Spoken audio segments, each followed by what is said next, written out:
Hi යාළුවනේ, අද මම ඔයාලට කියලා දෙන්න යන්නේ පොලොස් සැඹුලක් හදන විදිහ. මේ තමයි මං නිෂ්පාදනය කරන 3-5 වර්ග 3. බැදපු 3-5 එක තියෙනවා මෙතන, අමු 3-5 එක තියෙනවා. ඒ වගේම තමයි බ්ලැක් පවුඩර් එක තියෙනවා, මිරිස් කුඩු තියෙනවා. මේ පොලොස් සැඹුල හදන්න උවමනා කරන ටික තමයි තියෙන්නේ. මෙතන ඔයාලා හිතනවා ඇති මෙතන කුරුඳු නැහැ, එනසල් නැහැ, කරාමු නැටි, ඒ වගේ දේවල් නැහැ කියලා. මොකද මම ඒ දේවල් පාවිච්චි කරන්නේ නැහැ. මගේ 3-5 වලට ඒ දේවල් හැමදේම දාලා තියෙන්නේ. ඒ නිසා මට හරි ලේසි. ඉතින් මම මෙතන පොල් ගෙඩියක පොල් කිරි, දිය කිරි සහ මිටි කිරි එකතු කරගෙන තියෙනවා. පොලොස් ගෙඩියක් ලොකු කෑලි කපලා තියෙනවා. ඉතින් දැන් මම මේ උළුහාල් අබ එකතු කරගන්නවා. තෙල් මේස හැන්දි එකහමාරක් දෙකක් වගේ ප්‍රමාණයක් තමයි මම දාගෙන තියෙන්නේ.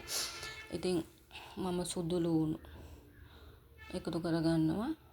මේක හොඳට මම වංගිරිය කොටලා තියෙන සුදු ලූණු, ඉඟුරු ඒවා මේවා දාන්නේ නැහැ. මොකද මම ඒ දේවල් මගේ බ්ලැක් පවුඩර් එකට එකතු කරලා තියෙනවා.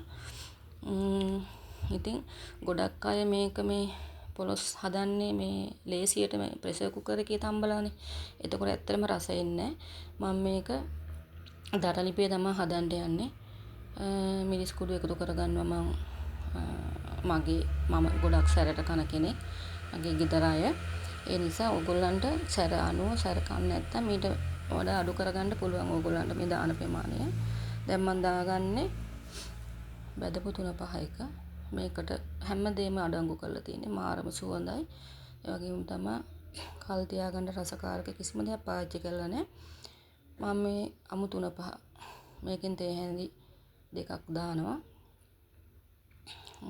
මේකටත් මම එකතු කරලා තිනවා කරපිංචාරම්පේ. ඔයාලට එළවලු වර්ග හදනවා නම් කරපිංචාරම්පේ නැතුව හදන්න පුළුවන්. ඇත්තටම ගුණාත්මක භාවය වැඩි, හරිම රසයි, සුවඳයි. මේ වෙලාවේ කහ එකතු කරගන්නවා.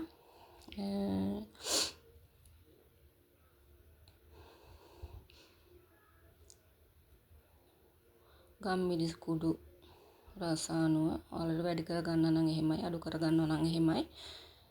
ඊට පස්සේ මම මේක කලවම් කරගන්නවා. මේ මම පොල් කිරි, දිය කිරි සහ මිටි කිරි. දැන් සමහර අය හදන්නේ දිය කිරින්නේ නෑ. මොකද පොලොස් සැඹුලක් හදනකොට අපි මේක මේ විනාඩි 3-4ක් බුබුලු දානකොට තමයි අපි ගොරක දාන්නේ. මොකද ගොරකා එහෙම දාන්නේ නැත්තේ මේ ගොඩක් පොලොස් තැම්බෙන්නේ නැති ඒවා හැම තිබ්බොත් ගොරකා කලින් දැම්මොත් තැම්බෙන එක අඩු වෙනවා.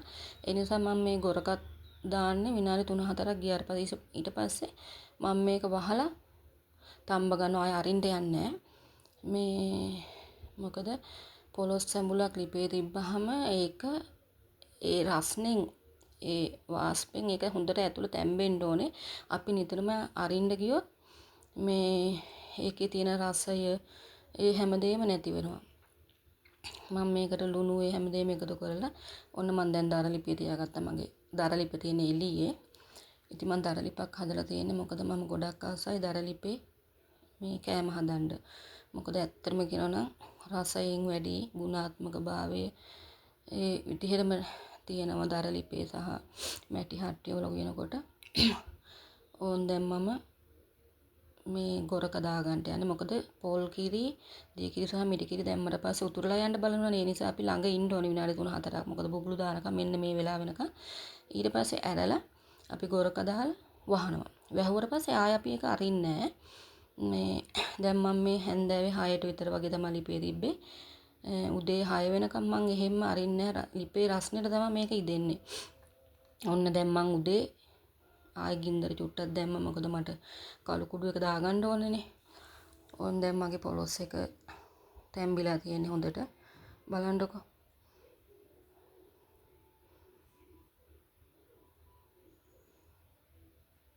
කොහොමද පාට හොඳට තැම්බිලා තියෙන්නේ මේ වෙලාවේ. සුවඳ මම දැන් මේකට කළු කුඩු එකතු කරගන්නවා. කළු කුඩු එකතු කරලා විනාඩි 3-4ක් මම වහලා එහෙම්ම තියාගන්න ඕනේ. මේක කලවම් කරන්නේ නැතුව. ඔයාලා මේ විදිහට හදන්නකෝ බලන්න. මේ ඔයාලට ඕනේ නම් මේ 3-5 වර්ග ඕනම තැනකට, ලංකාවේ ඕනම තැනකට පිටරට ඉන්න අයට උනත් මම එවනවා ඕන ප්‍රමාණය. ඔයගොල්ලෝ මට කියන්න. මේක පාවිච්චි කරන විදිය සමහර අයට දැන් මේ බ්ලැක් පවුඩර් එක සමහර අය දන්නවත් ඇති. ඒ වුණාට පාවිච්චි කරන විදිය ගොඩක් අය දන්නේ නැහනේ. ඒක නිසා තමයි මම මේ විදිහට කරි එකක් හදලා ඒක පෙන්නන්න ඕගොල්ලන්ට පාවිච්චි කරන ආකාරය. මම දැන් මේකට තේ හැඳි දෙකක්. ඒ කියන්නේ පොලොස් ප්‍රමාණය අනුව මෙතන මධ්‍යම ප්‍රමාණයේ පොලොස් ගෙඩිය මම ඔයාලට පොලොස් ගෙඩිය කපන විදිය පෙන්වුවේ නැහැ මොකද වීඩියෝ එක දික් වෙනවනේ. ඔයාලා දන්නවනේ පොලොස් කපන විදිය. ඒ නිසා මම දැන් මේ බ්ලැක් පවුඩර් එක එකතු කරගත්ත. ඔන්න දැන් මම වහලා මේක විනාඩි 4ක් විතර තියා ගන්නවා. දැන් හරි. දැන් බලන්නකො කොහොමද කියලා. කන්ට හිතනවනේ. හදන්නකො ඔයාලා. ඔයගොල්ලන්ට මොන හරි අමතක වෙනවා නම් හරි මට මැසේජ් එකක් දාන්න මම ඔයගොල්ලන්ට ඒක කියලා දෙන්නම්. හදන විදිය. මේ පොලොස් එක හොඳටම තැම්බිලා තියෙන මේ වෙලාවේ ලුණු ඇඹුල් මම ඇත්තටම කියනවා නම් ගොඩක් වෙලාවට මේ ඕනම කරි එකක් හදනකොට මම ලුණු ඒ හැමදේම හරි ගානටම මම දා ගන්නවා. අතරමැදි මම බලන්නේ මට ඒක පුරුදුලා තියෙන විදිහ. ඉතින් ලුණු ඇඹුල් මේ වෙලාවේ හරිම ගානයි. හරිම රසයි. බලන්නකො පාට මගේ පොලොස් එකේ ප්‍රෙෂර් කුකර් එකේ හැදුවාම මේ වගේ ක්වොලිටි එකට එන්නේ නැහැ. මොකද ඒක වතුරෙන් තැම්බෙනවා ඇතුළේ ලුණු ඇඹුල් ඒවා මේවා ඒකට උරා ගන්නව අඩුයිනේ. දැන් මේක බලන්නකො උදේ හැන්දෑවේ 6ට ලිපේ තිබ්බා. උදේ 6 වෙනකොට මම මේක බානවා ලිපෙන්. මොකද එතකොට අර ලිපේ රස්නෙට දර ලිපනේ ලිපේ රස්නෙට මේක මද ගින්නේ නිදහසේ තැම්බෙනවා. ඇත්තටම කියනනම් මාරම සුවඳ රසයි. ඔයගොල්ලන්ටත් පුළුවන් මේ විදිහටම හදාගන්න. අමාරු නෑ. උවමනා තියෙනවා නම් ඇත්තටම පුළුවන් මේ විදිහට හදාගන්න. හරි ආසාවෙන් ආදරෙන් ඕනම දෙයක් හදන්න ඇත්තටම රසයි. එතකොට මේ ඉතින් ඕගොල්ලන්ට මේ